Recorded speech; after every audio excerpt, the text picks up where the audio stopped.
Mainit-init na chismis. Say mo, Ashton. Olvega, Andres Mulag at kay Montenola mas bagay raw.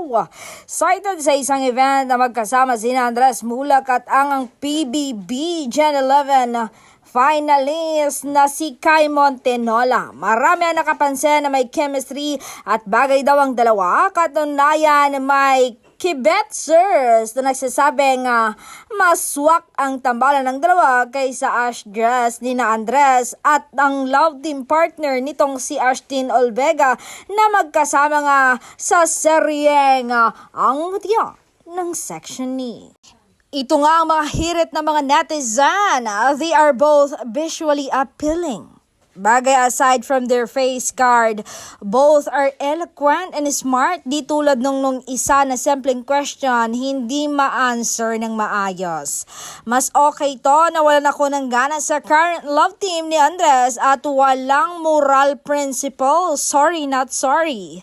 Sinala lang ang love team, mas bagay sila visually and intellectually. Oh no, bagay na bagay sila. Sana mag-star magic si Andres. Ay naman sa isa, sana magka-project sila. Bango, tignan.